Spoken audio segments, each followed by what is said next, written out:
Moikka kaikki, Riina täällä.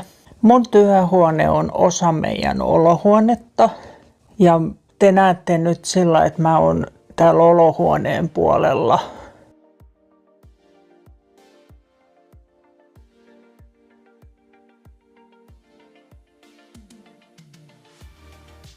Sitten kun tullaan tähän mun työpisteeseen, niin mullahan on kaikki tässä käden ulottuvilla. Toivottavasti mä en mene liian nopeasti.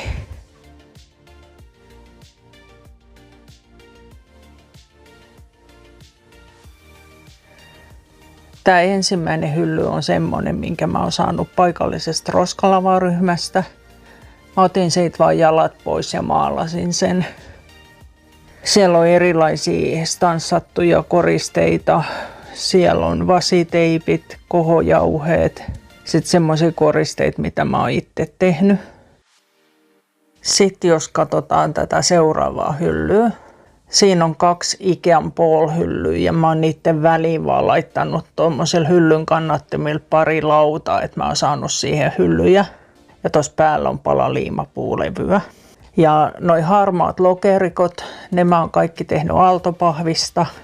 Ihan samalla tekniikalla, mitä oli siinä mun Memoredex joulukalenterin laatikossa, niin mä oon noi tehnyt ihan samanlaisesti. Mä linkitän sen videon tämän videon kuvaukseen. Ja tuossa pöydällä on nyt toi metallikori. Siinä on tulossa olevia tai just tehtyjä projekteja. Ja sitten tuossa toisessa lokerikossa, missä on toi kahva, niin siinä on nyt semmosia, mitä mä olen just tehnyt. Mä en ole niitä vielä pistänyt paikoilleen tonne ylähyllylle, mutta ne periaatteessa kuuluisi sinne. Näiden laatikoiden takana on toi mun Silhouette Cameo. Se on sieltä helposti esille otettavissa.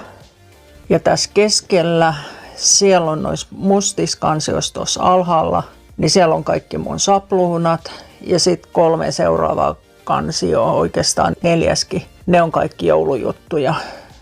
Ja sitten siellä on noita siveltimiä ja muita tuolla ylhäällä ja keskiosassa on semmoisia aika usein käytettäviä tarvikkeita.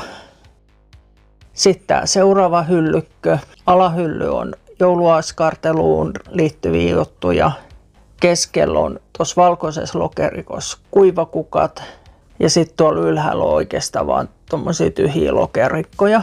Siellä ei juurikaan ole mitään ihmeellistä.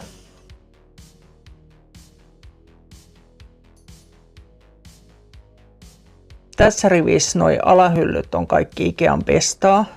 Toi ylähylly, toi lokerikko on tehty liimapuulevystä.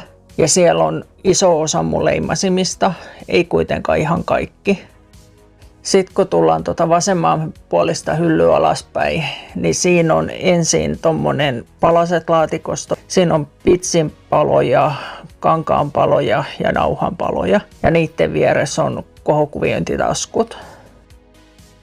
Ja kohokuviointitaskujen alapuolella on erilaisia tekstejä. Siellä on tekstitarroja ja sitten siellä on teippejä ja sitten siellä on myös täyttöpullot mustekyniä. Noissa kansioissa on mun eniten käyttämät leimasimet ja stanssit. Sitten on tää keskimmäinen hylly. Siellä ylhäällä on puukantaisia leimoja, niin kuin on tuossa oikealla puolellakin. Noi oikeanpuoliset hyllyt, missä on noi puukantaleimasimet, niin ne on Jyskin tauluhylly, mikä on sahattu pätkiksi. Sitten siellä on kaikki musteet. Siinä on semmoiset asiat, mitä mä käytän tosi usein ja paljon. Ja sitten tuossa oli toi kuvausteline, mutta mä siirsin sen nyt sivuun, että näette tuon hyllyn sisällön. Sitten tässä on tää mun pyörivä tarjotin. Muistaakseni, olisiko se Ikea Variera toi alimmainen. Sitten siinä on posliinilautanen, 1 puukippo ja sitten on tommonen leimasinteline. Tässä on semmoisia asioita kanssa, mitä mä käytän jatkuvasti.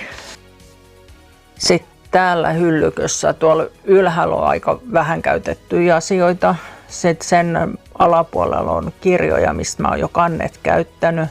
Ja sitten siinä on mun kaikki väritystarvikkeet. Kaikki puuvärikynät on tommosia Smart Storen, olisiko toi Compact M kansi. Ja toi laatikosto siinä vieressä on mujin ja sitten siinä yläpuolella on tusseilleen, niin on palaset laatikosto. Ja sitten on tämä puoli. Vasemmalla puolella on suihkeet ja sitten siellä on tommoset akryylimustepullot. Niiden alapuolella on papereita ja sitten siellä on toi mun pieni stanssauskone. Oikeanpuolisessa hyllyssä tuolla ylhäällä siellä on Maremmi Small Artin leikatut kuvat. Sitten siinä alapuolella on noita kansioita, missä mä säilytän erilaisia digikuvia, mitä mä oon leikannut. On siellä vähän jotain muutakin, mutta pääasiassa ne on digikuvia ja ne on jaettu tyypin mukaan. Tuossa pöydällä toi kassi, siihen mä oon pakannut sillä, että jos mä lähden ystävääntyä askartelemaan, niin tuolla on melkein kaikki lukuottamatta sitä, mitä mä haluan siellä tehdä, mutta tuolla on kaikki välineet ja muut tarvikkeet, että se on helppo ottaa mukaan. Ja sitten sen takana on kartongit ja niiden kartonkien yläpuolella on itse tehtyjä papereita. Sitten tässä on mun ompelukone käyttö valmiina ja tää on tämmöisellä tasolla, eli mä voin vetää sen lähelle pöydän reunaa silloin kun mä käytän sitä ja sitten kun mä en käytä, niin mä siirrän sen tonne taakse. Sitten tässä nurkassa toi on vanha lokerikko, mikä mulla on ollut kauan. Siellä on semmoisia asioita, mitä mä en kauhean usein käytä, mutta kuitenkin tarviin, niin ne on käden ulottuvilla. Toi on Ikean pöytähylly, minkä nimen mä en nyt just muista. Mä teetin siihen tommoset jalat, että sitä ei ole kiinnitetty tuohon pöydän päätyyn. Katsotaan sitten vielä pöydän alle. Siellä on tässä heti paperileikkurit tuossa lokerikossa. Tuosta Alexa-laatikosta me otettiin pyörät alta pois ja laitettiin tuohon päälle tuommoiset putkijalat, näkyy ehkä parhaiten tuolta oikeasta kulmasta. Niin se kannattelee tuota pöytälevyä. Ja siellä on tuolla välissä yksi paperileikkuri. Sitten siellä on tuon silhuetten noita leikkausmattoja ja muuta. Pöydän alla molemmissa kulmissa on tilaa, niin siellä on semmoisia asioita, mitä mä käytän harvoin. Suoraan tuossa edessä keskellä on akryylimaalit, kessot. Sitten siinä on alkoholimusteet ja sitten siellä on semmoiset leimat, mitä mä käytän kelliprintin kanssa. Tässä reunassa on Alex-laatikosto ja kaappi ja niiden väliin mä olen laittanut ton Ikean pienemmän rooskookin.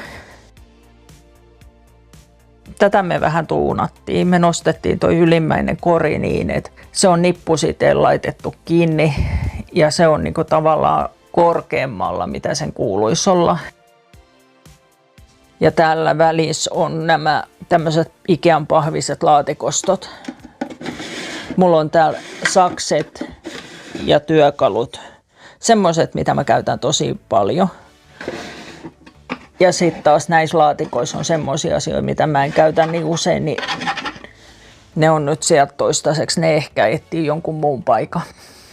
Sitten toi tablettiteline, mikä mulla on tässä pöydällä, niin siihen mä yleensä peilaan puhelimen näytön, kun mä kuvaan videoa, että mä suurin piirtein tietäisin, että missä mä teen töitä. Aina mä en muista katsoa sitä, niin välillä mä en ole sen takia ruudussa.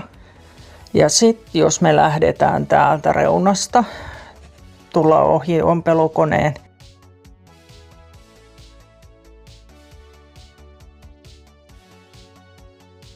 tuossa rooskookin päällä on mun stanssauskone, toi isompi, mitä mä käytän kyllä paljon. Mulla on siinä toi jatkovarsi, niin sen veivaaminen on helpompaa kuin se alkuperäisen varren kanssa. Tämähän saa helposti siirretty tuohon työpisteen viereen silloin, kun tarvitaan. Sitten tuolla on tommosia leikattuja tai leimattuja pieniä juttuja, mitä mä käytän, kun mä teen journaleita.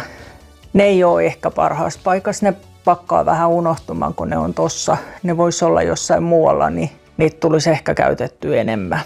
Täällä on mun kaikki tämmöiset junkkeihin liittyvät paperit, kirjasivut ja tilikirjasivut ja siellä on vaikka mitä. Niin nämä saa helposti täältä, näitä on helppo selata, kun ne tulee tähän näin. Eli siellä on vaan pistetty liukukiskoilla toi tohon hyllyn reunaan kiinni. En tiedä, onko se kestävä ratkaisu, mutta se on nyt siinä aika kauan ollut ja vielä se toimii. Tässä näissä kahdessa metallilaatikossa on mun stanssit. Ja ne on tämmöisellä samanlaisella liukukiskosysteemillä. Niin mä löydän täältä nämä stanssit ja ne on jaettu tänne tyypin mukaan. Niitä on helppo käyttää. Päällä on semmosia kortteja, mitä mä oon tehnyt valmiiksi. Ja kirjahyllystä mulla on käytössä tämä pääty. Siellä on mun tekemiä journaleita tuolla ylähyllyllä. Sitten noissa mopeissa, niissä on kuumaliimaa, teippejä, liimapuikkoja ja erilaisia nauhoja oikeastaan. Sitten siellä on tulostin ja tulostuspaperit. Eli tässä on mun työtila. Täällä mä askartelen. Ja mun työtila on yleensä näin siisti. Mä en oikein osaa tehdä mitään ennen kuin mä oon pistänyt tavarat paikalleen, niin sit mä pystyn aloittamaan uuden projektin. Ja tää muuttuu koko ajan. Mä keksin aina jonkun nykyistä paremman säilytyssysteemiä. Sitten kun mä sen keksin, niin se pitää toteuttaa ennen kuin mä taas pystyn jatkamaan. Kiitos kun olit mukana. Moi moi!